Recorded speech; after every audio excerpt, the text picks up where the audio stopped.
শোকের মাসেই বাংলাদেশ দখল করার পরিকল্পনা করছে হাসিনা। ভারতে এবং বাংলাদেশের নেতাকর্মীদের প্রস্তুত থাকার আহ্বান। 24 ঘন্টার মধ্যেই ইউনূসকে পদত্যাগের হুঁশিয়ারি দিল সোহেল তাজ এবং ভিপি নূর। 5 আগস্ট আমি গোপালগঞ্জে ফিরব, এমনটাই জানিয়েছেন শেখ হাসিনা। জনগণকে নির্বাচনের তারিখ ঘোষণা নামে ধোঁকা দিচ্ছে ইউনূস সরকার। এই আগামী 4-5 দিনে কি হতে যাচ্ছে দেশে তা থাকছে বিস্তারিত প্রতিবেদনে।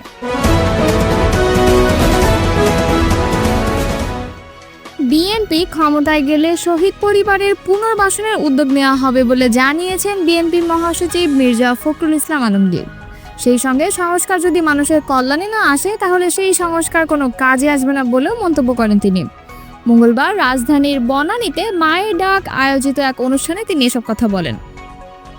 মির্জা ফখরুল বলেন, রাজনৈতিক পট পরিবর্তনের সঙ্গে অনেকেই ভালো ভালো জায়গা দখল করেছে, মন্ত্রী হয়েছে, ব্যবসা বাণিজ্য দখলে নিয়েছে, কিন্তু যারা আত্মাহুতি দিয়েছেন তাদের দিকে কেউ তাকায় না। তিনি অভিযোগ করে বলেন, এই সরকার শিশুদের জন্য কিংবা শহীদ পরিবারের পুনর্বাসনের জন্য তেমন কিচ্ছু করেনি। এ সময় আশা প্রকাশ করে তিনি বলেন, সরকার পুনর্বাসনের উদ্যোগ নেবে। এ সময় গুম কমিশনের প্রতিবেদন নিয়ে মির্জা ফখরুল ইসলাম বলেন, গুম কমিশন প্রতিবেদন দাখিল করলেও নিখোঁজদের খুঁজে পাওয়ার বিষয়ে তেমন অগ্রগতি হয়নি। যারা গুম হয়েছেন তাদের ফিরিয়ে দিতে পারবো কিনা জানি না, তবে ক্ষতিগ্রস্ত পরিবারগুলোর জন্য কিছু করার সুযোগ আছে। তাদের জন্য কিছু না করলে সবাই দায়ী থাকবে। ঢাকায় জাতিসংঘ মানবাধিকার কমিশনের অফিস স্থাপনের বিষয়ে অংশীজনদের সঙ্গে আলোচনা না করে চুক্তি করায় অন্তর্বর্তী সরকারের সমালোচনা করেছেন এবি পার্টির চেয়ারম্যান মুজিবুর রহমান মঞ্জু। তিনি বলেন, সরকারের বড় একটা অসতর্কতা, নানা কারণে বিষয়টি স্পর্শকাতর এবং নানা ভুল বোঝাবুঝি যথেষ্ট অবকাশ তৈরি হয়েছে। সোমবার সকালে ঢাকা রিপোর্টার্স ইউনিটি মিলনায়তনে হেফাজতে ইসলাম বাংলাদেশ আয়োজিত ঢাকায় জাতিসংঘের মানবাধিকার কমিশনের অফিস সংক্রান্ত চুক্তিকে কেন্দ্র করে করণীয় নির্ধারণ শীর্ষক গোলটেবিল আলোচনায় তিনি এই কথা বলেন। হেফাজতে ইসলাম বাংলাদেশের মহাসচিব আল্লামা সাজিদুর রহমানের সভাপতিত্বে ও যুগ্ম মহাসচিব মাওলানা আজিজুল হক ইসলামবাদীর পরিচালনায় গোলটেবিল বৈঠকে বিএনপির স্থায়ী কমিটির সদস্য সালাউদ্দিন আহমেদ সহ শীর্ষ উলামায়ে কেরাম ও রাজনৈতিক নেতারা উপস্থিত ছিলেন। মুজিবুর রহমান মঞ্জু বলেন, ঢাকায় জাতিসংঘ মানবাধিকার কমিশনের অফিস স্থাপনের বিষয়টি আমরা সতর্কতার সঙ্গে স্বাগত জানাচ্ছি, কারণ ইতিমধ্যে অন্তর্বর্তী সরকার একটি বড় ভুল করেছে। সেটি হলো তারা অংশীজনদের সঙ্গে আলোচনা না করে জাতিসংঘ মানবাধিকার কমিশনের অফিস স্থাপনের জন্য চুক্তি করেছে। ফলে যাদের নিয়ে শঙ্কা উদ্বেগ আছে তারা ক্ষুব্ধ হয়েছে, তাদের এই ক্ষুব্ধতা খুব বিযৌক্তিক। তিনি বলেন, আমরা চাই জাতিসংঘ মানবাধিকার কমিশনের ঢাকা মিশন এখানে গুম, খুন, আইন বহির্ভূত নির্যাতন ইত্যাদি বিষয়ে মনোযোগ নিবিষ্ট করবে। এর বাইরে অন্যান্য সেন্সিটিভ ইস্যুগুলো বা যেসব বিষয়ে অংশীজনেরা কনসার্ন রেইজ করেছে সেগুলোর ব্যাপারে তারা সতর্ক থাকবে। তিনি ভারতীয় আগ্রাসন ও মিডিয়ার অপপ্রচারের নানা ঘটনা উল্লেখ করে বলেন, বিশ্বব্যাপী মানবাধিকার লঙ্ঘনের বিষয়ে জাতিসংঘের ভূমিকা নিয়ে আমরা সন্তুষ্ট নই, কিন্তু তথাপি আন্তর্জাতিক যে কোনো অবিচার ও জুলুমের জন্য আমাদের জাতিসংঘের দ্বারস্থ হতে হয়, এটা খুবই বিব্রতকর।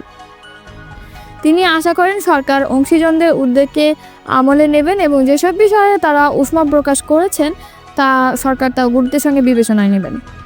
জাতীয় নাগরিক পার্টির যুগ্ম মহাসচিব ডক্টর তাসনিম জারা বলেছেন, দেশটা যাতে সব নাগরিকের সমান অধিকারে পরিপূর্ণ হয় সেদিকে আমাদের নজর রাখতে হবে।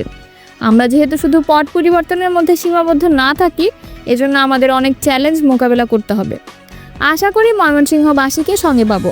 মানুষ যখন জাগবে তখন ইতিহাস বদলাবে।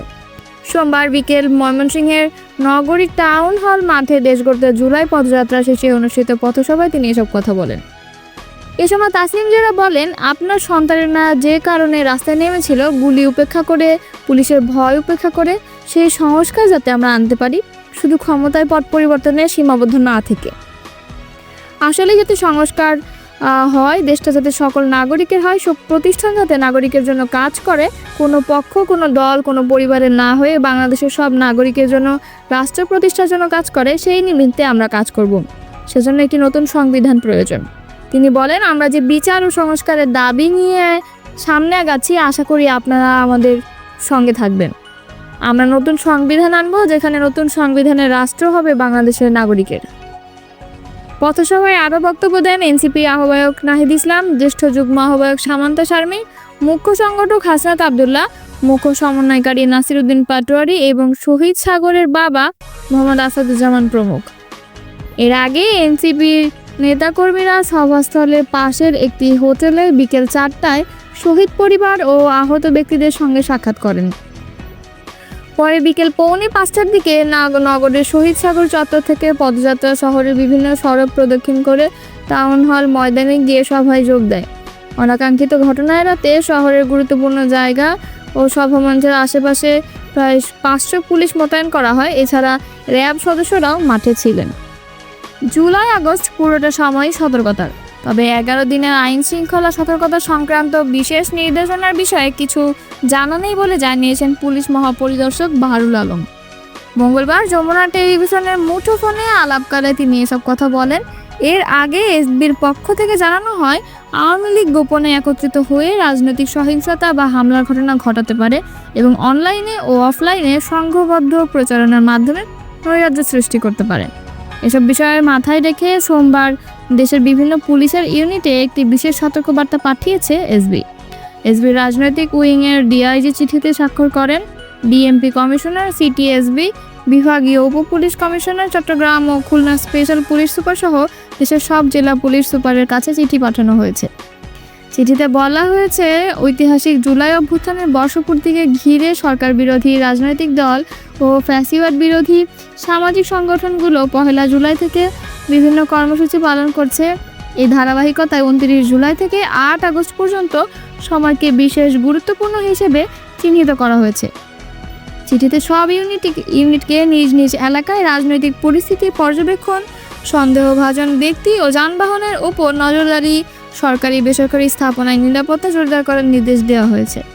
এছাড়া 29 জুলাই থেকে 8 আগস্ট পর্যন্ত ব্যক্তিগত মোটরসাইকেল, মাইক্রোবাস সহ সন্দেহভাজন সব যানবাহনে তল্লাশি, বাস টার্মিনাল, লঞ্চঘাট, রেল স্টেশন, বিমানবন্দর আশেপাশে নজরদারি এবং মোবাইল পেট্রোল বৃদ্ধি করতে বলা হয়েছে।